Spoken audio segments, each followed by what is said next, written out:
चलो next topic start करते हैं, एडजॉइंट ऑफ मैट्रिक्स।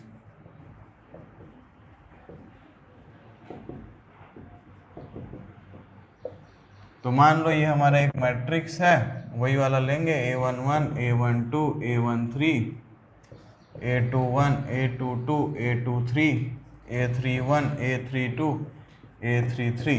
ठीक है, तो एक ऐसा मैट्रिक्स बना सकते हैं क्या जिस मैट्रिक्स का हर एक वैल्यू, यहाँ पे A11 है ना, तो इसका मैं यहाँ पे यूज करूंगा उसका कोफैक्टर, फिर उसका कोफैक्टर, इसका कोफैक्टर, इसका कोफैक्टर, सबका मैं क्या कर रहा हूँ, बस कोफैक्टर निकाल रहा हूँ। ये पॉसिबल है बनाना, कोई दिक्कत नहीं। ठीक है, और इस ये जो आया ये मैट्रिक्स, इसका ट्रांसपोज ले लो। चलो, तो तुमको क्या मिलेगा, तुमको मिलेगा A11, A12, A13, A21, A22, A23, A31, A32, A33, और ये जो आया ना, यही हमारा एडजॉइंट ऑफ ए है। मतलब करना क्या है हर एक एलिमेंट का कोफैक्टर निकालना है, और फिर जो मैट्रिक्स बनेगा उसका ट्रांसपोज ले लेना है। तो इससे हमको क्या मिल जाएगा, इससे हमको उस मैट्रिक्स का क्या मिलेगा भाई, एडजॉइंट मिलेगा। ठीक है, तो अब देखो तुम लोगों को इसमें एक सिंपल सा सवाल अगर करते हैं एक 2x2 मैट्रिक्स लेते हैं। चलो, A11, A12, A21, A22, और इसका एडजॉइंट निकाल के देखो। ठीक है, तो सबसे पहले हमको करना क्या पड़ेगा, हर एक एलिमेंट का क्या निकालना है, कोफैक्टर। तो सबसे पहले A11 का कोफैक्टर निकालते हैं। तो -1 की पावर 1 + 1 मतलब 1, कोई दिक्कत नहीं। और इसका कोफैक्टर के लिए क्या बचेगा, इसके रो कॉलम हटाएंगे तो A22 बचेगा। ठीक है, फिर इसका निकालते हैं। तो -1 की पावर 1 + 2 3, -1 की पावर ऑड है तो माइनस, इसके रो कॉलम हटाएंगे तो क्या बचेगा, A21। ठीक है ना, ठीक है ना, ठीक। अब इसका निकालते हैं। तो -1 की पावर 2 + 1 मतलब माइनस, इसका क्या आएगा 1 2, 1 2 नहीं A12। ठीक, इसका निकालते हैं। -1 की पावर 2 + 2 4 मतलब 1, और इसका बचेगा क्या हटाने के बाद, रो कॉलम 1 1। और फिर इसका क्या करना पड़ेगा, अपने को ट्रांसपोज लेना पड़ेगा। तो चलो इसका ट्रांसपोज लेते हैं। तो ट्रांसपोज लेंगे तो क्या आएगा, A22 - A12 - A21 A11। अच्छा, इसको देखो जरा ध्यान से और मेरे को बताओ, इसमें तुम लोगों को कुछ दिख रहा है क्या? तुम लोगों को ऐसा नहीं दिख रहा कि ये ऊपर वाला ही है, ए ही है, बस ए में क्या किया गया है, जो डायगोनल एलिमेंट्स है उनको इंटरचेंज कर दिए हैं, और जो ऑफ डायगोनल एलिमेंट्स है उनमें माइनस साइन का मल्टीप्लाई कर दिए हैं, मतलब उनका साइन चेंज कर दिए हैं। ठीक है तो 2x2 मैट्रिक्स में ये चीज़ ध्यान रखना है।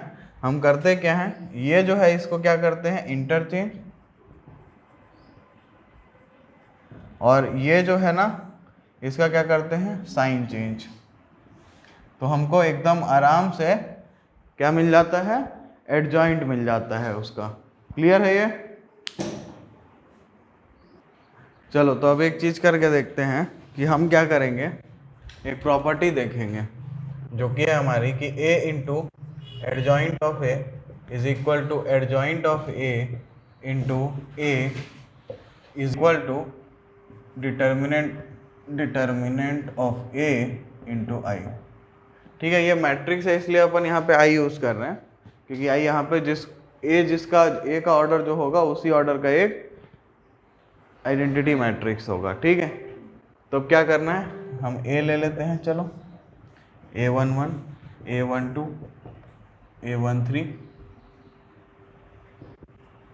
A21, A22, A23, A31, A32, A33। चलो, तो अब इसका एडजॉइंट निकालते हैं। एडजॉइंट के लिए क्या करना पड़ेगा, पहले तो सारे एलिमेंट्स का क्या करना पड़ेगा, उनका कोफैक्टर निकालना पड़ेगा। तो वो निकाल लेते हैं पहले।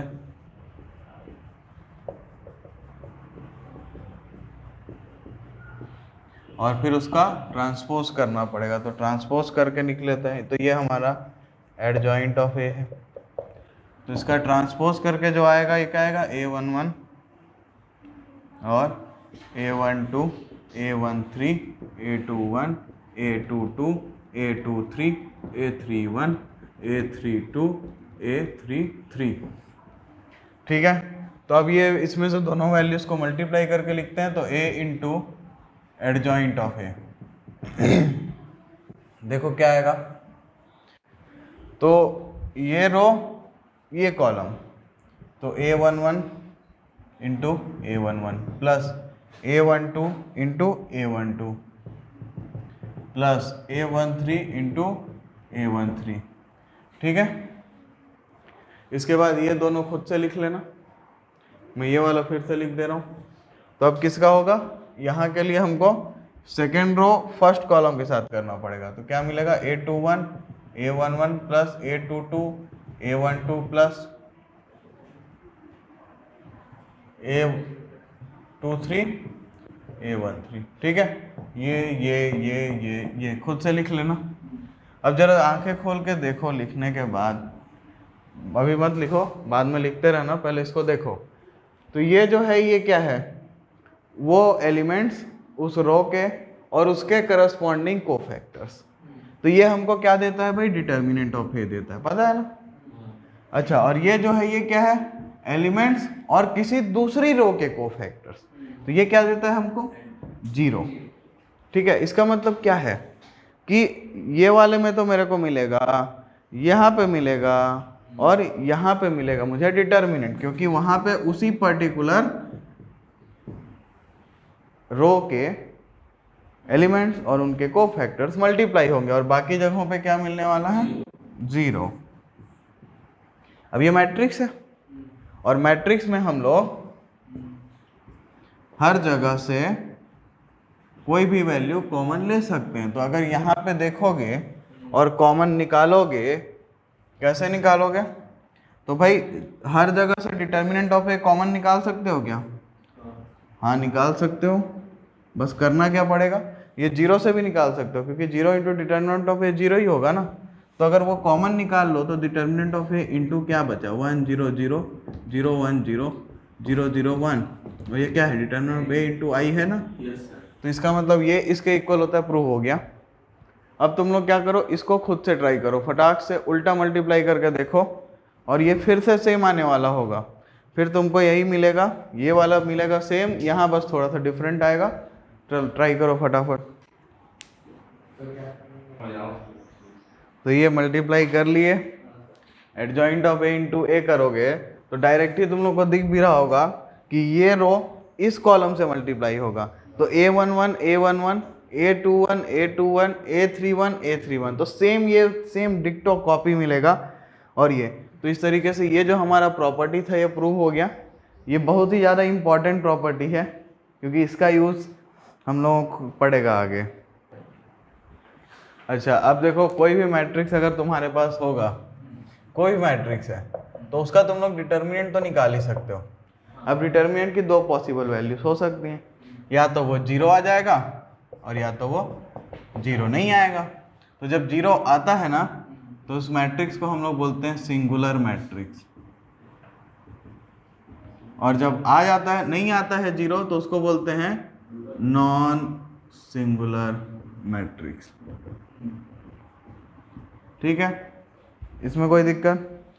अब एक प्रॉपर्टी है हमारे पास, और वो प्रॉपर्टी ये है ना कि अगर मेरे पास 2 मैट्रिक्स है A एंड B, 2 मैट्रिक्स है A एंड B, और दोनों ही नॉन सिंगुलर है, मतलब कि determinant of A is not equal to 0 and determinant of B is not equal to 0, तो मैं क्या बोल सकता हूँ। अच्छा, और एक चीज़ और कि दोनों का ऑर्डर जो है वो सेम है।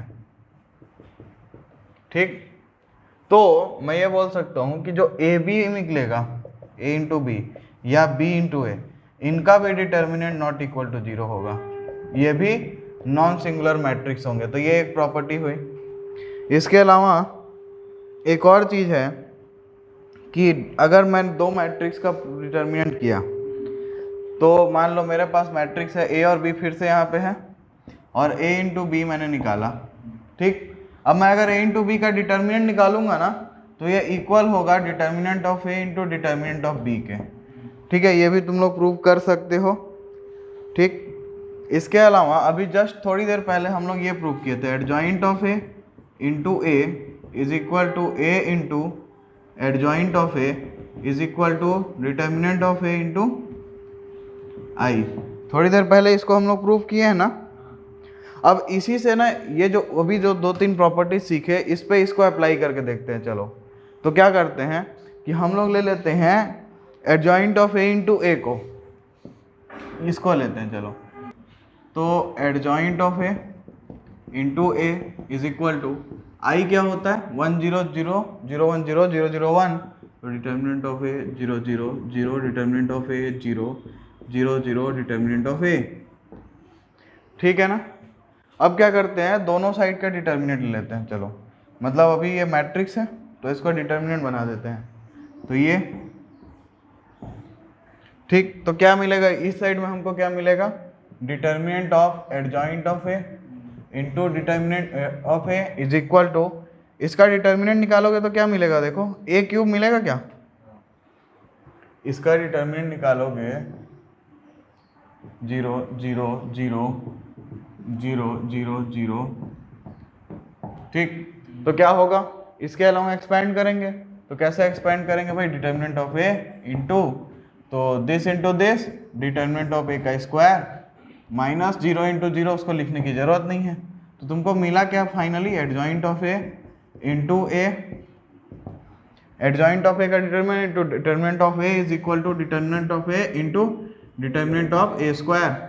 इसको काट दें दोनों साइड से, तो एडजॉइंट ऑफ ए का जो डिटर्मिनेंट होता है वो डिटर्मिनेंट ऑफ ए स्क्वायर होता है। ये कब हुआ है, देखो ध्यान से देखो, तो यहाँ पे जो हमने लिया है, यहाँ पे आई को हमने 3 क्रॉस 3 लिया है, तो जब एडजॉइंट ए का जो ऑर्डर था वो 3 क्रॉस 3 था, तो हमारा जो ये आया एडजॉइंट ऑफ ए का डिटर्मिनेंट वो कितना आया, ए का स्क्वायर। तो अगर हमारा ए 4 क्रॉस 4 होता तो यहाँ क्या आता, ए का क्यूब।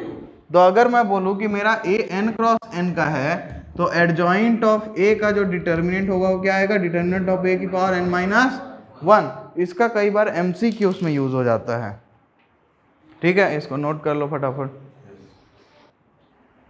तो अब जो आगे हम लोग देखने जा रहे हैं, यहाँ से हम लोगों का मेन पार्ट होगा कि अब हम लोग एलिमेंट्री ट्रांसफॉर्मेशन से आगे बढ़ेंगे और अब हम लोग सीखेंगे कि डिटर्मिनेंट का यूज़ करके कैसे हम लोग मैट्रिक्स का इन्वर्स फाइंड करना चाहते हैं, कर पाएंगे, ठीक है।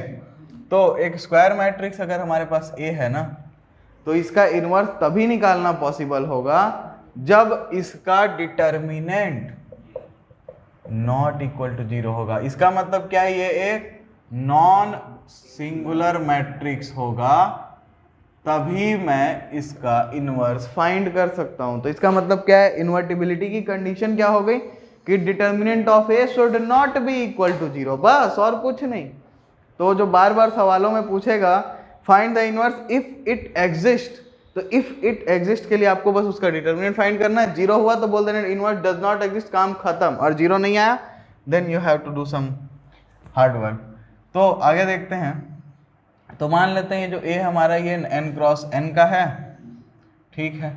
तो अब तुम लोग देखो, अगर इसको हम लोग बोल रहे हैं कि इसका डिटर्मिनेंट नहीं है 0, तो इसका मतलब मेरे पास एक ऐसा मैट्रिक्स होगा B जो मैं इसमें मल्टीप्लाई करूंगा, प्री मल्टीप्लाई करूं चाहे पोस्ट मल्टीप्लाई करूं, मुझे मिलेगा I। ये ठीक है ना। अब हम लोग अभी थोड़ी देर पहले एक प्रॉपर्टी देखे थे, अगर मान लो मैं लिख रहा हूँ AB is equal to I, तो मैं determinant of A determinant B is equal to determinant of I लिख सकता हूँ, है ना। और ये चीज़ देखो, तो डिटर्मिनेंट ऑफ A अगर नहीं है इक्वल टू 0, तो डिटर्मिनेंट ऑफ B क्या होगा, determinant of I upon determinant of A। तो ये डिटर्मिनेंट ऑफ B फाइनाइट हो, एग्जिस्ट करे, इसकी पॉसिबिलिटी यही है कि ये डिटर्मिनेंट ऑफ A 0 नहीं होना चाहिए।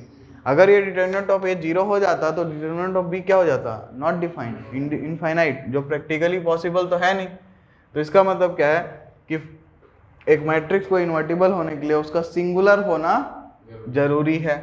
चलो तो एक काम करते हैं, इसी मैट्रिक्स के साथ अब कुछ कार्यक्रम करते हैं। तो अभी थोड़ी देर पहले ये भी देखे हो तुम लोग, a into adjoint of A is equal to adjoint of A into A